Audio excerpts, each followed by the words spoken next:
Hey guys, you're welcome back to my channel. In this video, I'll be showing you how to make a realistic green garden egg. This video is a continuation of the first part where I showed how to make the white garden egg. The link is attached in the description box, so do check it out after watching this. So, let's get right into the video.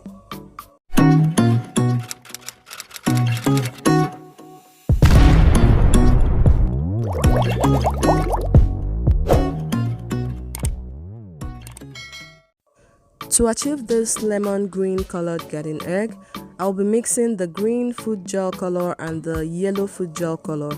I added both colors together because I already know the quantity of color to add, but if you're still learning, add your color little at a time till you achieve your desired color so you don't over add. As you can see, the results of the colors were just perfect.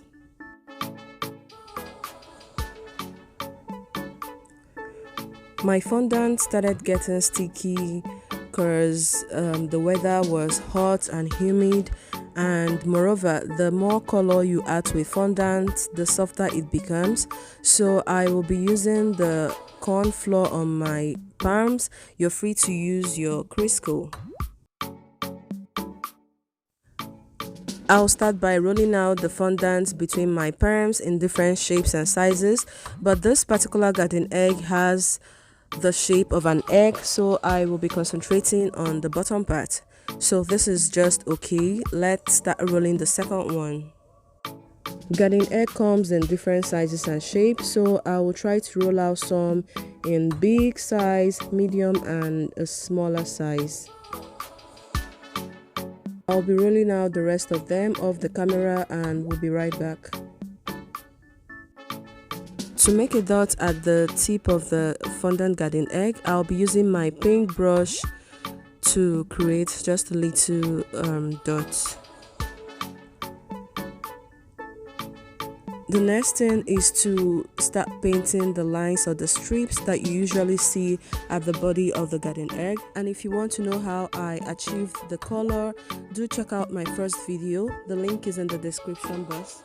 I will be randomly painting a line using a toothpick, but you're free to use a paintbrush. As you can see, this garden egg has more lines than the white one, so I'll be painting the rest of the fondant off the camera and we'll be right back.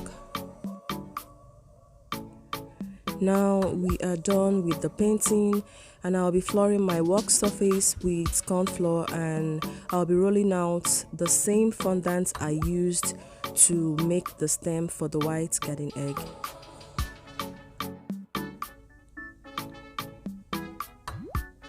And after rolling out, I used the smallest of my star cutter to cut out the fondant. After cutting out the fondant, I'll be using my hands to flatten the tip of the stars and making them longer. This will also make them lap very well when attached to the fondant.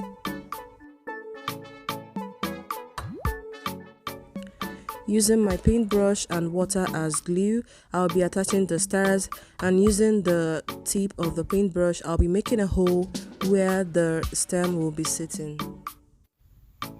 I'll be repeating the same process for you guys to see.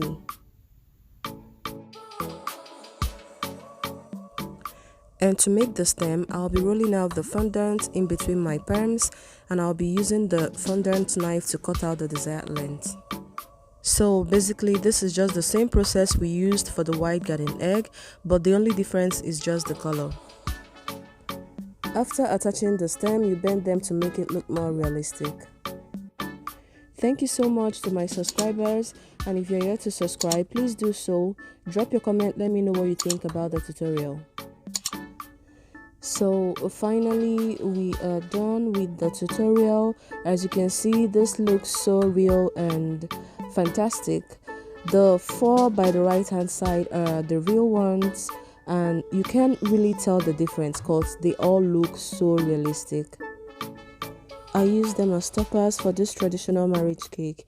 Thank you so much for watching. Please subscribe and see you in my next video.